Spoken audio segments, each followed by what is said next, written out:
The start straight awaits here. At the moment is an empty starting gate, but not full. If you look back to when the Premier class arrived back in Waalkenswaard, when Waalkenswaard became a permanent fixture in the Grand Prix calendar back in 1992, the winner on a Suzuki was one Stefan Everts, and he went on to be a win 4 out of the 8 Grand Prix that were held here during the 1990s. There's big Roger McGee bang in the middle of the picture, whose Hitachi construction team runs Husqvarna's this year after a long association with KTM, and he must have been pretty pleased with the way that his young prodigy Ben Watson-Meek has been performing today. 2-4-3 is Tim Geiser, confident and likeable young man who has been variously likened to Thorpe, Bailey, Johnson and Stanton during the course of conversations both on and off screen here. Alongside him, Romain Febvre on the Yamaha. In fact, those are the guys who finished first, second and third, with the man who finished third in the middle. And meanwhile, everyone else can relax. It must be great. Do you miss racing? Or are you glad to be able to relax like that and just have share a bit of chewing gum and not worry about the fact you're on a starting line with nerves fluttering? It's those nerves on the start line, Jack. They're both intoxicating and debilitating. Unpleasant, debilitating as well. It certainly does get your adrenaline rushing. There's our starting list. So Nagel, Simpson, Febvre, Geiser, Cairoli, Coldenhoff, Strybos. This is a result from the qualification race, of course, which is for start positions. You notice that when we had that interview with the Kawasaki factory team earlier on in the programme, Clément Desal said he was also dealing with new tyres as well. He's on Dunlop tyres now with the Kawasaki racing team. I noticed the Honda and Kawasaki's run Dunlops. Yeah, they do. You know, back in the day, a lot of the top riders in the 80s for the HRC team were specifically forbidden to have any sort of allegiance to one tyre manufacturer, because HRC always wanted them to be able to have the choice of whichever tyre was the best on the day for any particular track. So Cairoli there, doing 222, the little Sicilian, has always favoured Pirelli, the Pirelli Scorpion, in all its guises, and has, of course, run it to his World Championship victories throughout his career.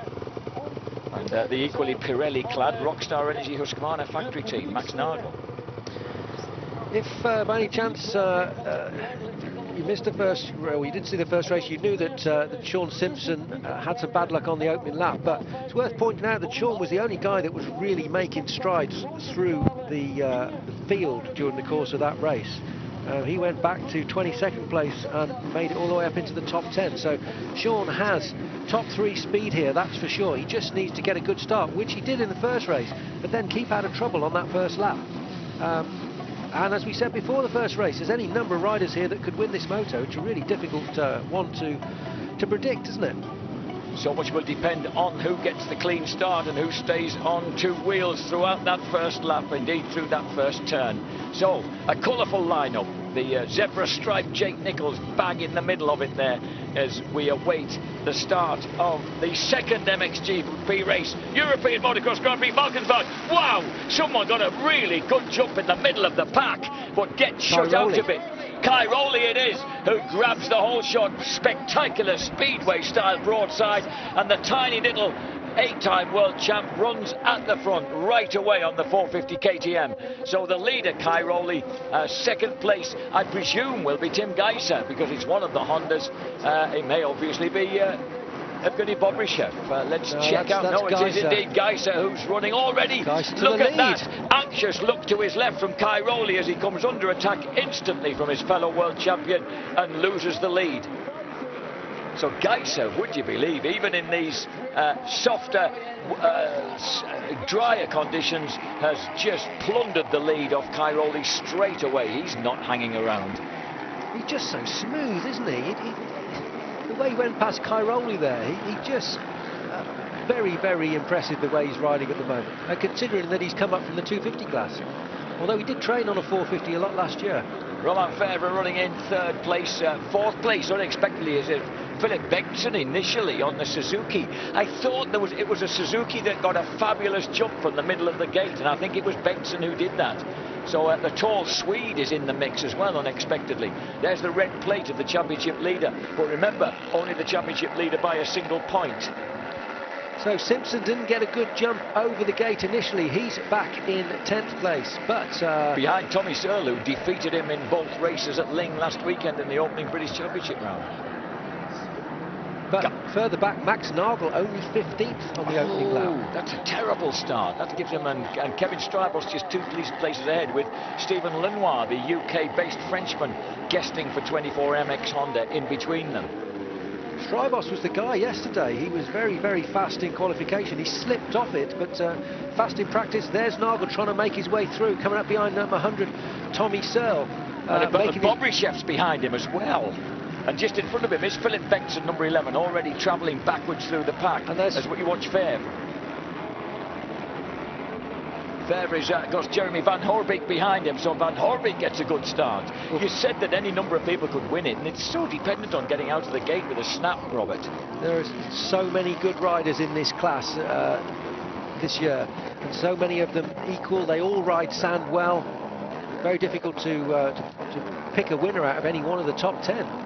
Look at that, look. Koldenhoff is in 5th, Desal 6th, Bengtson 7th, Simpson 8th, ahead of Tommy Searle. Max Nagel already up to 10th, ahead of Bobrishev and Charlier. Charlier's a mystery man. He's never really done anything much except win a European Championship, and he always gets a good ride. Oh, a mistake there by one of the Hondas. Was that the race leader? That's Geiser. So Geiser's in a mess. Again. Geiser's in a mess. He's panicked, and suddenly he's sunk back into the pack after looking as if he had the whole race in his charge. Look at that. Nagel can get a sniff of him now because he's only 2 places back. Well, would you believe it? I think Nagel's got the past Tommy Searle as well. Nagel is absolutely on a charge here. I hope we'll get to see exactly what happened there, because he obviously wasn't so neat and tidy then. But there's Clement Desal, number 25, ahead of Geiser, and number 24, Simpson it is. Simpson has also peeled his way through past Tommy Searle. So Searle has got pushed back by both Simpson and Nagel. Oh, a mistake there by Desal. Holds up Geiser as Simpson tries to go around the outside and get the power down early. Terrific racing early on here at Waalkenswaard. Come on, boys, this is what we like to see. Rip it up. It means that Cairoli, of course, ahead of these lads, has re-inherited the lead. Ahead of Fevre. So Fevre just always seems to be there at the moment, doesn't he? He's a very, very consistent rider, and you know that's how you win a championship as long as this. Desal there with that imperious riding style in the Decolor green and black on the KRT Kawasaki, being hounded by the Garibaldi Honda. Beautiful move there from, Geiser just gets it under braking, and looked like he got the better of Desal, but Desal's not having that. The MX Panda fights back as they come over the top. Geiser's going for the outside line, but has a huge swap that stops him cutting to the inside in the left-hander. Geiser's getting ragged now. That's not going to make him go fast. He needs to settle down and just get into that rhythm again, but he's looking so desperate to get past Desal that, you know, when you ride untidily like that, it's not as efficient, not as quick. Koldenhoff looking very, very smooth, just ahead of them at the moment in 5th place. As they drop down the hill there again, Geiser looks to try and squeeze inside the bright green Kawasaki. Simpson's right behind them, and here comes number 12, Nagel, getting the drive on Sean Simpson, pulls through to the inside, and is now in a position to attack a wayward Geiser, who's getting into all sorts of shapes on the 450 Honda. So Nagel's got some fabulous outside swoops to get round people. Simpson caught napping there, wasn't he? He was, and here's the tackle for the lead. Look at this, Cairoli being attacked now by Fevre. Fevre so often gets his second win come race 2, and he's showing it once again here. The Frenchman there, number 461 in 2nd place. Cairoli, for so many years, the acknowledged sand master of the MXGP 450 class. Always Nagel getting into trouble up the outside. I said he was taking big sweeping lines. That was a bit too much of a sweeper. Did you say he was looking smooth, Jack? Because I said that about Geiser just before he binned it at the bottom of that hill. And there's this is Cairoli looking as clean as you could possibly be, being attacked now by Romain Fevre. KTM versus Yamaha. Old versus the new. Old guard versus new guard. Gosh, it sounds ridiculous, doesn't it, to start saying that. How old is Tony Cairoli now? 30?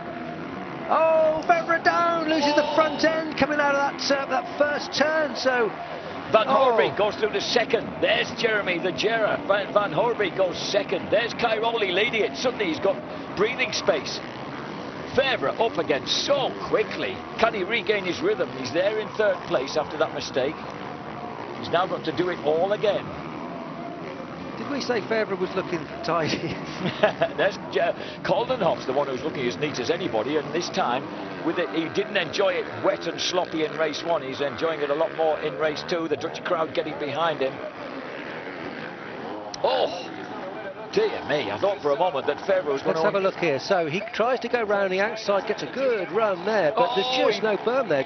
He just powered, he just overslide, almost like a speedway rider, just slides the background. Spun the background and then lost the front end as well. So Cairoli, could it be?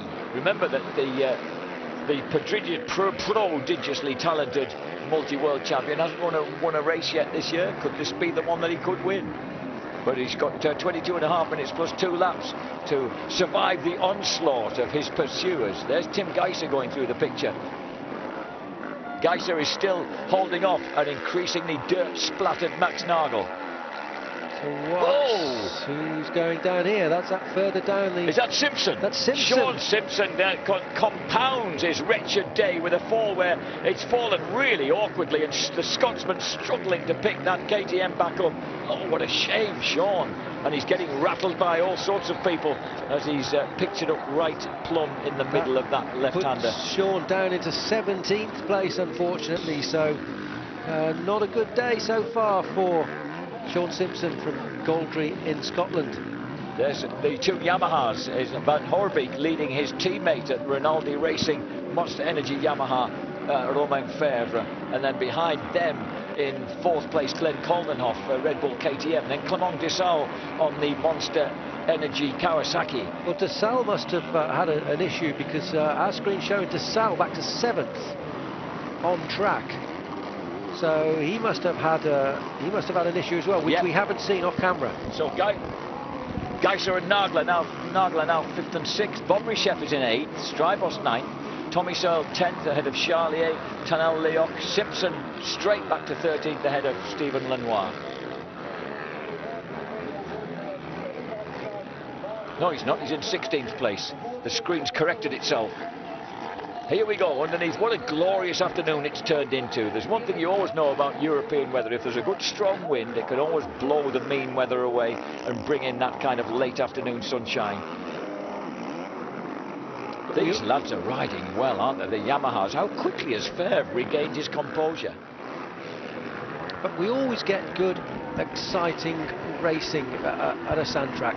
If it was up to me, every GP would be on a sand track, Jack. No, rubbish. I love watching. I know you've got to have hard tracks as well, but I do love watching good top riders in sand. It's deeply impressive from a rider's point of view, because I know that these guys can go over that terrain way faster than I ever could.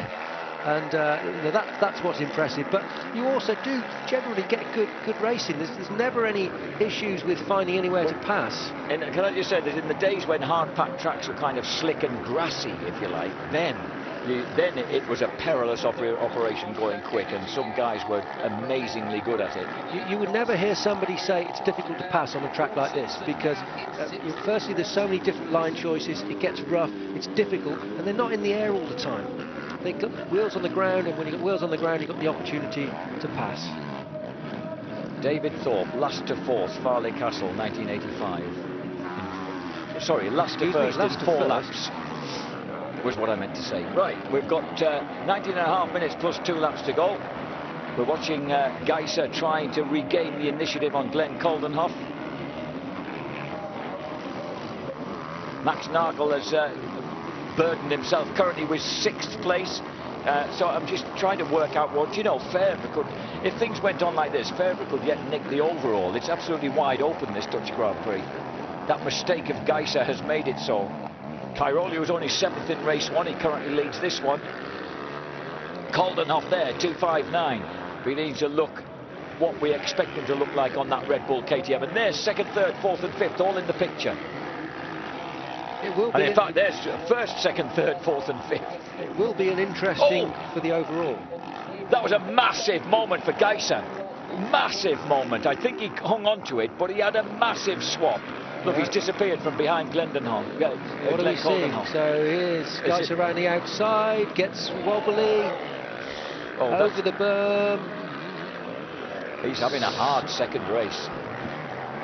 So Geiser once again doing himself a power of no good as he tries to hang on to these guys. Cairoli is still holding on, well, I wouldn't say comfortably perhaps, he's certainly looking the part at the front, but the two Yamahas looking fast and aggressive behind him. Last lap was 2:03 for Febvre, Koldenhoff, and before that, in fact, the last lap, fastest man on lap, on the last lap before that huge moment was Tim Geiser with a 2:02.1. Yeah, Geiser's little slip up there, it was just a perfect illustration of how difficult this track is and how easy he was making it look. Just one little mistake and you lose that rhythm, you lose that line, and they just make it look too easy. I couldn't recognise the Sicilian language there on the board as it was hung out to Antonio Cairoli, but the smiling little Sicilian even is leading the way for Red Bull KTM. Could he make it into a third moto win for them today? At the moment, Febvre's looking at a 3-3 if he stayed where he was, so that may well be good enough for the overall. It's going to be close though, because Cairoli had a 7th in the first, so he goes 7-1. Long way to go, of course, but Van Hoorbeek currently sitting second. He was 5th, so he'd have had a 5-2. It's amazing. There's Max Nagel. He's just not quite at the moment looking as if he's got the pace. Although his last time was at 2.3. Nagel would have had a 2.6 if it finished now. So they're all going to be very, very close. Geiser, incidentally, lost. It cost him 3 seconds, that mistake. There's number 22, Kevin Strybos. A race winner here virtually 10 years ago in his relative youth. We glimpsed there Clement Dessal clinging on to 9th ahead of Tommy Searle. The two Kawasaki's running inside the top 10 ahead of Nagel's Husqvarna teammate Christophe Charlier of France. Then Tonel Leoc in 12th place. Harry Cullis is 13th. Stephen Lenoir and Sean Simpson 14th and 15th ahead of Gert Krestenoff. So all in the points, of course. James Hutchinson on his KTM running in 24th place. Ben Townley in 31st. This could be sounding the death knell of Ben Townley's comeback to World Championship Grand Prix racing, unless he can pull something very big out of the bag in the next few rounds. Off, of course, to South America for the next 2 rounds. A terrific race going on. Look at this, Van Hoorbeek neck and neck with Romain Febvre in an old Yamaha battle for second place. And all these places are so crucial to the overall, because right now it would be still a victory for Tim Geiser on 41 points, from Romain Febvre if he were twice third on 40 points, and then Van Hoorbeek on 38. So every place matters. All these guys in the running for the overall Grand Prix victory. If Romain Febvre can get through into second place, I think that would give him the overall race win. That's why he's attacking his teammate so hard. It would give him the overall verdict in the Dutch Grand Prix here at Waalkenswaard. Just one pass can make the difference for the overall. You know, Geiser's still in the frame at the moment. And Geiser is once again pressing Glenn Koldenhoff. He's doubtless getting boarded by the Garibaldi team to say, you just need that one extra place to cement your overall race victory here in Holland. Geiser's probably got more potential to get past Koldenhoff, hasn't he? And you say that Febvre might quite easily go past Van Hoorbeek. In fact, here comes Geiser producing one of those lightning inside drives. Doesn't quite make it through. 12.5 minutes to go, plus 2 laps. He's happy to hang it out this time, isn't he? Yeah. There is where he made his big mistake, which he is good drive up there. But Koldenhoff's no mug in the sand, though. He won GP at Sweden, I believe it was, in the sand last year, if my memory serves me correct. So Dutchman obviously brought up in the sand, so he can ride this stuff really, really well. Koldenhoff, number 259. Both of these guys, of course, ex-MX2 stars. And incidentally, Koldenhoff, very much the local boy. He comes from here in North Brabant. He comes just 3 kilometres south of Os, which is, oh, and a big mistake again from Geiser. Geiser surely chucked away the overall this time. He may have done, he can't get it to start.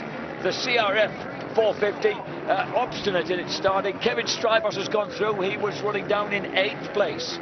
So let's see, he just comes into the corner and just kind of stalls it.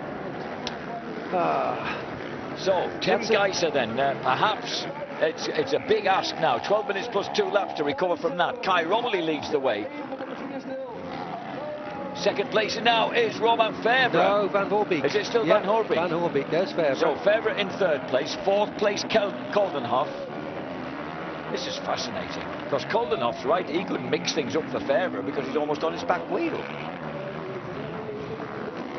So Koldenhoff, the Hoff as he's like, yeah, he comes from just up the road, 3 kilometres south of Os. What was Os? It was the birthplace of both John van den Berg and Davy Strybos, 2 great Dutch world champions of the 1980s. In fact, the first Dutch world champions. And they inspired young Glenn Koldenhoff to take up this sport, and look where he's ended up. He's very much exciting the local crowd here as he pursues the 2 Yamahas. And a very interesting addition to the factory Red Bull KTM team this year, effectively taking Searle's spot on that team. It's, Max Nagel is now level on points with Jeremy Van Hoorbeek at this point. Both of them 5th plus 2nd place. But of course, in the event of a tiebreaker, the Gera, Jeremy Van Hoorbeek, would take the verdict because of the better second race result. Still very close between a bunch of riders, though. Very. But great that the weather's got better here. I mean, the track's racing well. There's even a little showers of dusty light sand coming up from the back wheels of the bikes there. Very different. They look almost ideal ground conditions now, Robert. You could look at that and enjoy racing it, couldn't you? It's sand always takes a lot of water, and as I think I said before, the very first moto, once they get riding on it and get that surface water off, the rest of it will dry up. There's a stiff breeze here as well, so that's helped to dry the track out, but it's pretty nice conditions now. Robert, I've mislaid my championship positions. I'm intrigued by what good Kai Rowley's going to do himself here. You're not asking me to read it at that distance, are you? 76 points is that. Kai Rowley could just put himself right back in the mix if he gets him 25 points here on top of 78. Would take him up to 103 points, and at the moment Febvre's on 112, Geiser 111, Bobryshev 92. So he's really suddenly announcing himself as a championship contender, as if we ever doubted him. There's Romain Febvre. He could be headed for the overall with 2 third-place finishes here. This time last year, Febvre was in about 6th or 7th in the championship. So. And no one had even turned their heads towards him. No one could even pronounce his name at that point. Let alone spell it. Ryan Villapoto couldn't pronounce his name when he made his acquaintance at Qatar, the opening GP of 2015.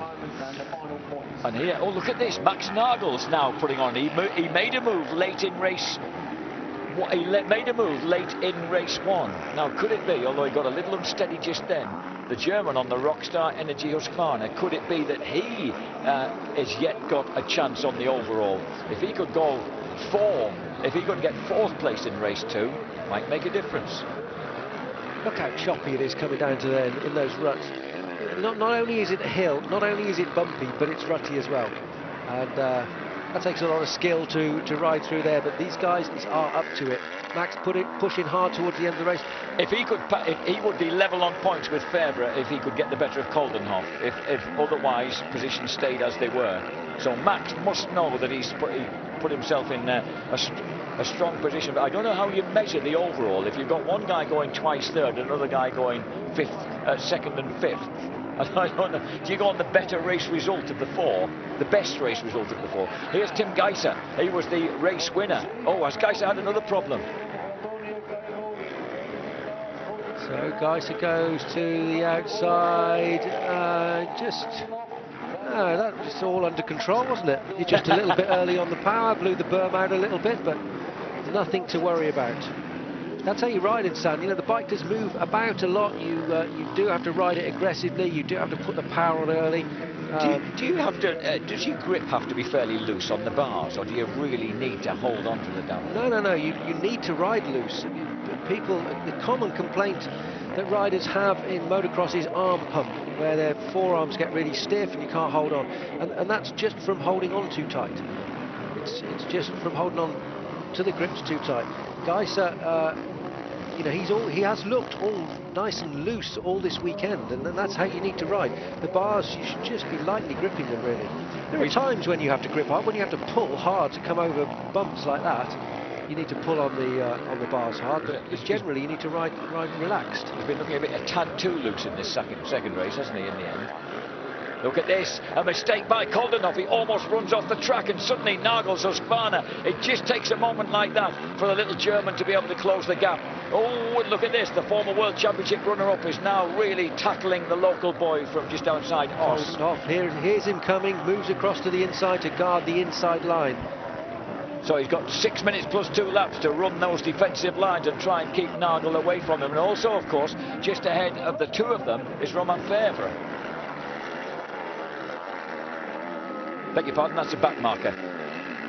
But here's Nagel now looking mucky for the first. Well, he actually got covered in, fairly plastered in stuff in the closing stages of race 1, as we see a faller in the background. I don't think that was one of the lead men. That certainly isn't. So Nagel, what he wasn't able to do, he was able to close the gap on Geiser, but he couldn't attack him hard enough to get him in race 1. Can he do it to Koldenhoff in race 2? This is fascinating. Gripping finale to MXGP Vaalkenswaard.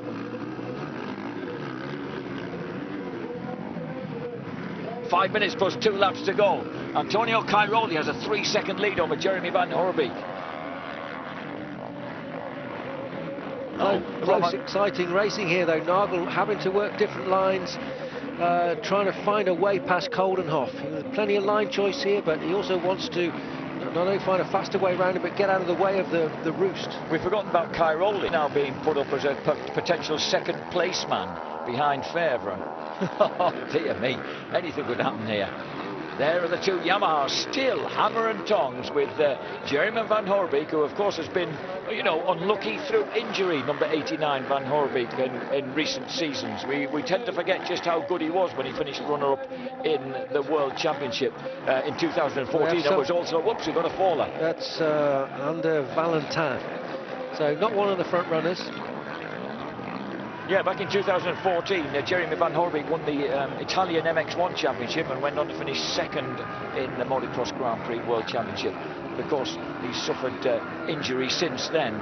So here he is getting back onto some real form here as he keeps ahead of his teammate, the reigning world champion. But you can see that Fèvre is very, very anxious to pin a pass on him in the closing stages. Very good drive out of that previous corner, did Fèvre. So maybe he's putting a concerted effort in with 3 minutes 30 plus 2 laps to go. Last lap times were all 2 minutes 3.1 for Fèvre, 2 minutes 4 for Cairoli and Van Hoorbeek. It really is nip and tuck here at the front. And Nagel also took a second out of Koldenhoff, slightly further back behind, but at the front. And they're both reeling. Cairoli in a little bit. I mean, Fèvre's effort is to get on terms with Van Hoorbeek, is pushing the two Yamaha teammates up towards Cairoli. So full attack, 4 laps. I think that's what the lads are trying to do. I think full attack would just about explain it. So at the moment, Fèvre, Cairoli, Van Hoorbeek are the guys on the podium. That would 40, 39, 38. How close do you want it, ladies and gentlemen? But that could change if Nagel could get Koldenhoff. Oh, has Nagel made a mistake? Because suddenly that caption put him a long way behind Koldenhoff. No, not according to our screen. Well, we'll have to wait and see. That caption seemed to indicate that he was suddenly 9 seconds behind. There's a couple of seconds difference between them. Meanwhile, look at these two bouncing downhill. This is great. This is absolute nip and tuck, isn't it? So Cairoli on the orange Red Bull KTM still holds the advantage over the Monster Energy backed blue Yamahas. Oh, look how smooth Febvre is when he catches something like that right. That looks beautiful. But you put your finger on it there, Jack, catching it right, and that's the beauty of a sand track. They're difficult to catch right every lap. Yeah. And when you do it right, you can make a lot of time. Now, he was very quick over this section, carrying his front wheel up there and got a good drive down there. He's closer than he was last year, pulling his roll-offs with one hand in the air. Last time he had to go to the inside because there was a lapper here, but he just stands his Yamaha up in the corner a little bit, so he couldn't really get the drive that he did the previous time around. Who do you think's going to win this? Do you think Cairoli? You know, he hasn't put a wheel wrong. He's led it. It's like the Cairoli of old, to be honest. He's led it in imperious style, really. I think Cairoli's going to win it with 3 laps to go now. 1 minute 17 until we get the 2-lap board, so probably 3 laps to go. I think Cairoli's got it. I think Febvre might get Van Hoorbeek though. Do you know, when he ran 3 GPs with Paul Martin's Honda Tishali team in 2003, I use that figuratively because Antonio Cairoli never qualified. Isn't it weird how there are some guys who win from the moment they get on a racetrack, and other guys who don't look as if they'll ever do anything and then turn into world beaters? It's remarkable. You can't tell, can you, with those first steps? Joel Smets didn't qualify for a few GPs when he started. The other one I was thinking of was Jackie Vimong, who laughs about how rubbish he was as getting lapped as a schoolboy. And then he became France's first ever world champ. Talking about French world champions, this pursuit's still going on. And do you know, Van Hoorbeek's found something there and has just dragged a bit of distance on Romain Febvre. 20 seconds plus 2 laps to go. The 2 Yamahas running second and third. Febvre has still done enough to win the overall by a single point if we stay where we are now. The flags are flying here in the Netherlands. Koldenhoff still has that vital 4th place out of Max Nagel, which will push the German off the rostrum, despite his 2nd place in race 1. At the moment, Bobryshev is 6th behind this lot. Stryber 7th, Geiser 8th, Tommy Searle 9th, Sean Simpson through to 10th place, but a good distance behind Tommy Searle after that early mistake. But a couple of mistakes for Simpson, so he's done well to dig in and come back into what looks like another top 10 position. It's a shame because Sean could have been on the podium here today. He's certainly shown the pace, hasn't he, even when he's been running in the mid-pack. He's right behind his kind of nemesis Tommy Searle, who had the better of him at Ling in the British Championship last week. Those two have sort of unofficially disputed the title of best Brit, haven't they, for a few years? And Searle used to, he was billed as the Brit, and Sean's overtaken him with Searle having problems with injuries over the last 2 or 3 years. Here comes Romain Febvre now as he dives in. 2 laps to go. He's trying to get the better of his teammate. And oh, he got through whilst actually pulling on his roll-off. What a brilliant move. Now that confirms Romain Febvre as the Grand Prix winner without a doubt at this moment, but I've got a feeling his eyes are fixed on Tony Cairoli as he swoops through the left-hander. Suddenly the Belgian former world vice champion has been demoted and the charge is on for the Frenchman. He needed to get past that back marker quickly. He's done that. Nagel's got past Bobryshev and Koldenhoff. So in fact, he's got past Koldenhoff. Bobryshev has done the same. So Glenn Koldenhoff's had a bad lap. 2 minutes 9 for Koldenhoff. He's made a mistake. So the Hoff's made a mistake. And so too is Bobryshev. That may put... God, blimey. That'll be Nagel with a 2 and a 4. Which could put him on the rostrum. Meanwhile, Cairoli is being eaten up by Romain Febvre. Romain Febvre is catching the skimpy little Italian. He's going to feel the Frenchman's breath on his neck very shortly. Look at this. Romain Febvre, who was struggling at this stage of the season to get decent results last year, just 12 months ago at Vaalkenswaard, went on to become a convincing world champion. He's chasing his predecessor, the inspiring, awesome Tony Cairoli. And he's getting urged on. This is a dramatic conclusion to the 2nd motocross Grand Prix race here at Vaalkenswaard. See how they're all going high in that corner. Taking a long way round, but it keeps momentum up. And he's Febvre's certainly got the momentum coming onto the back wheel of Cairoli with 2 laps to go, or is this going to be one lap to go? So it's going to have to be now or never for Romain Febvre without making. He can't afford to make a mistake if he's going to inch in on the flying Sicilian here.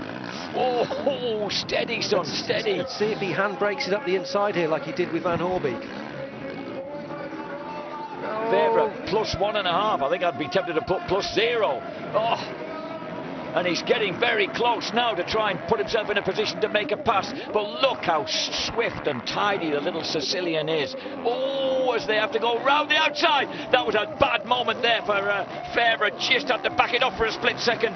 He's getting himself into a position to make a move now. Tony Cairoli, former world champion. Romain Febvre, reigning world champion. Absolutely locked together on the final lap here at Vaalkenswaard, with Cairoli glancing over his left shoulder to see the Febvre and his absolutely sand-plastered Yamaha right behind him. Cairoli's had the clear run. Oh, Febvre goes for the inside. He gets the drive. What a move by Romain Febvre, the reigning world champion. What a fantastic pass on Tony Cairoli. Can Cairoli respond? This is brilliant from the Frenchman. This is conclusive proof of his worth for as world champion. What did he say as soon as he crossed the line to be crowned world champion last year? That he was going to go away, work through the winter and come back better. There. He made a big mistake then, though. He said he was going to come back better and stronger in 2016. He could be proving that right now. Look at Cairoli slinging the KTM sideways. Oh, but he gets it wrong. He gets it wrong. Doesn't clear the second double.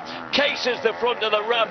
And that's given Febvre that breathing space that he needed on this dramatic final lap here at Vaalkenswaard. Scene of so many great Grand Prix. Oh, but blimey, can we stay with the actual race, please? This is the moment. That was some downhill move. Wow, that was unstoppable. Fabulous. And he got the drive out, and he's going to take the checkered flag to win the second race and the Grand Prix overall. Look at that. Sheer exultation. What a ride by Romain Febvre. The world champion drags out a colossal second race win, and with it, overall victory in the European Motocross Grand Prix. Romain Febvre, ladies and gentlemen, if you ever doubted the Frenchman as world champion, doubt him no more. That was a fabulous final lap, or final few laps. That was an awesome race. You know, the way he just stalked him and held all his cards, didn't he, until one lap from the end. And that was the fastest I've seen anybody go down that bumpy hill all day. And his last lap time, Robert, 2 minutes 2.9, that last lap. Wow. What a ride. Cairoli, Van Hoorbeek, Nagel fourth ahead of Strybos, who got Bobryshev and Koldenhoff on that final stupendous lap. And Lisa Wade have a word with the Frenchman. Congratulations, another GP victory for you. What an exciting race there, especially at the end. That move you made on Tony was pretty incredible. Tell us about it. You know, the first moto I was struggling a lot. Maybe you can see already on the TV. On the TV I was really... That's the word. I was pissed off after the first moto, and I knew that I had the speed, but I need to take a good start, and then I crash one time, I make a mistake again, and pass Jeremy in 2 laps to go, and Cairoli the first lap to go. So cannot be happier, and win the GP as well. So happy. Thanks, Romain. Congratulations. Romain Febvre.